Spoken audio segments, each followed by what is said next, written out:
ರಾಜ್ಯದಲ್ಲಿರೋ ಸರ್ಕಾರ ಹಿಟ್ಲರ್ ಸರ್ಕಾರ ಆಗಿದೆ.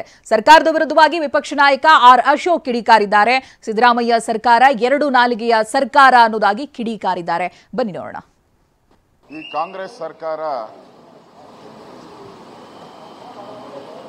ಎರಡು ನಾಲಿಗೆಯ ಸರ್ಕಾರ. ಭಾಷಣದಲ್ಲಿ ಬಸವಣ್ಣವರ ವಚನಗಳು, ಕಾರ್ಯರೂಪದಲ್ಲಿ ಬಸವಣ್ಣನ ಅನುಯಾಯಿಗಳಿಗೆ ಲಾಠಿ ಏಟು. ಒಂದು ಕಡೆ ಬಸವಣ್ಣನ ವಚನ ಹೇಳ್ತಾರೆ, ಇನ್ನೊಂದು ಕಡೆ ಲಾಠಿ ತಗೊಂಡು ಲಿಂಗಾಯತರನ್ನು ಹೊಡೆಯುವಂಥ ಹೀನ ಕಾರ್ಯವನ್ನು ಮಾಡಿದ್ದಾರೆ.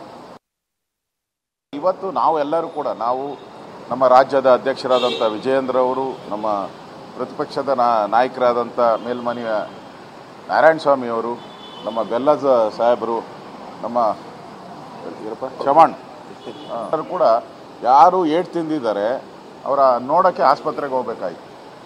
ಮಾಧ್ಯಮಕ್ಕೂ ನಾವು ಈಗಾಗಲೇ ಮೆಸೇಜನ್ನು ಹಾಕಿದ್ವಿ.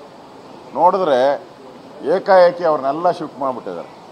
ಎಲ್ಲಿಗೆ ಶಿಫ್ಟ್ ಮಾಡಿದ್ದಾರೆ, ಯಾವ ಕಡೆ ತಗೊಂಡೋಗಿದ್ದಾರೆ ಅದು ಗೊತ್ತಾಗ್ತಾ ಇಲ್ಲ. ನಾವು ಅಂದರೆ ಈ ಸರ್ಕಾರ ಏಟು ತಿಂದಿರೋಂಥ, ಲಾಠಿ ಏಟು ತಿಂದು ರಕ್ತ ಸ್ತರವಾಗಿರೋಂಥ ಅವ್ರು ನೋಡೋಕ್ಕೂ ಅವಕಾಶ ಮಾಡಿಕೊಡ್ತಾ ಇಲ್ಲ.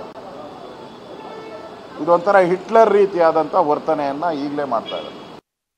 ನಾವು ಇವತ್ತು ಈ ಒಂದು ಲಿಂಗಾಯತ ಕಾರ್ಯಕರ್ತರ ಮೇಲೆ ಹೊಡೆದಿರೋ ಅಂಥದ್ದು ಅಕ್ಷಮ ಅಪರಾಧ.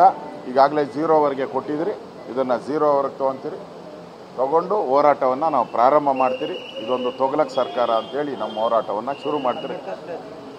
ಅಂಬೇಡ್ಕರ್ ಸ್ಟ್ಯಾಚ್ಯೂ ಹತ್ರ 10 ಕಾಲ್ಗೆ ನಮ್ಮ ಹೋರಾಟ ಇದೆ. ಅಲ್ಲಿ ಹೋರಾಟ ಮಾಡಿ ವಿಧಾನಸಭೆ ಒಳಗಡೆ ಹೋಗಿ, ವಿಧಾನಸಭೆ ಒಳಗಡೆನೂ ಈ ದೌರ್ಜನ್ಯ, ಈ ಲಾಠಿ ಪ್ರಹಾರ ಮಾಡಿರೋದಂಥದ್ದು, ಇದರ ವಿರುದ್ಧ ನಾವು ಮಾಡ್ತೀರಿ. ಈಗಾಗಲೇ ಲಿಂಗಾಯತ ಸಮುದಾಯ ಇಡೀ ರಾಜ್ಯಾದ್ಯಂತ ರಸ್ತೆ ತಡೆ ಚಳವಳಿ ಮಾಡ್ತಾ ಇದ್ದಾರೆ ಎಲ್ಲ ಕಡೆ.